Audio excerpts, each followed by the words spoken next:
बोरगाव ग्रामपंचायतीचे सरपंच श्री प्रितेश मोरे यांना वाढदिवसाच्या हार्दिक शुभेच्छा। शुभेच्छुक श्री आशिष संतोष दळवी, युवा नेते शिवसेना खालापूर तालुका आणि सर्व सहकारी वर्ग।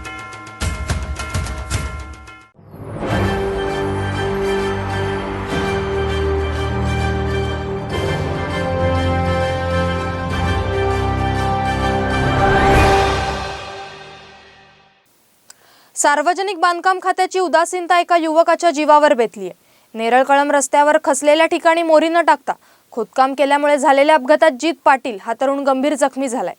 खचलेल्या ठिकाणी वेळीच मोरी न टाकल्याने आणि योग्य त्या उपाययोजना न केल्याने हा अपघात घडल्याचा आरोप होतोय। नेरळ-कळंब जिल्हा मार्गावरील बिरदोले गावाजवळ पावसाळ्यात रस्ता खचून खोल खड्डा पडला होता। या खड्ड्यात 4 चाकी वाहनांचे अपघात देखील होता टळले होते। प्रसारित झालेल्या बातमीनंतर या ठिकाणी सार्वजनिक बांधकाम विभागाकडून मातीचा भराव करत तो खड्डा बुजवण्यात आला। पावसात मोरी टाकणे किंवा काम करणे हे शक्य नसल्याने मातीचा भराव टाकून तात्पुरती उपाययोजना म्हणून बांधकाम विभागाने हे काम केले। या संदर्भात वेळोवेळी प्रसार माध्यमे आणि स्थानिकांनी सार्वजनिक बांधकाम विभागाला या तक्रारी सांगून देखील सार्वजनिक बांधकाम विभागाने याकडे दुर्लक्ष केले।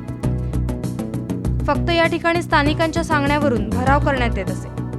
स्थानिकांच्या तक्रारीची माध्यमाने दखल घेतल्याने 4 महिन्यांच्या उसंतीनंतर या ठिकाणी जागे झालेले सार्वजनिक बांधकाम विभाग आणि ठेकेदाराकडून या रस्त्यावर मोऱ्या टाकण्याच्या संदर्भात खोदकामाला सुरुवात करण्यात आली।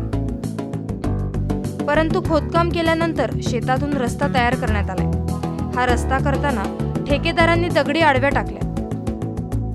बॅरिकेड्स उभे केले नसल्याने आणि रस्त्याचा अंदाज येत नसल्याने 2 दिवस येथे अपघात होता वाचले। परंतु सोमवारी रात्री 8च्या सुमारास पनवेल येथील जीत पाटील या तरुणाचा अपघात झाला। त्याची बाईक दगडावर आदळून खोदलेल्या खोल खड्ड्यात कोसळली। या दुचाकी स्वाराला मोठ्या प्रमाणात मार बसला। बांधकाम विभाग आणि ठेकेदाराच्या हलगर्जीपणामुळे हा अपघात झाला असल्याचा आरोप स्थानिकांनी केलाय। कर्जत तालुक्यातील सर्वच रस्त्यांची अशी दुरावस्था झाली असून सार्वजनिक बांधकाम विभाग आणि ठेकेदारांची हातमिळवणी वाहन चालकांच्या जीवावर बेतली। रायगड माझ्यासाठी अजय गायकवाड, नेरळ।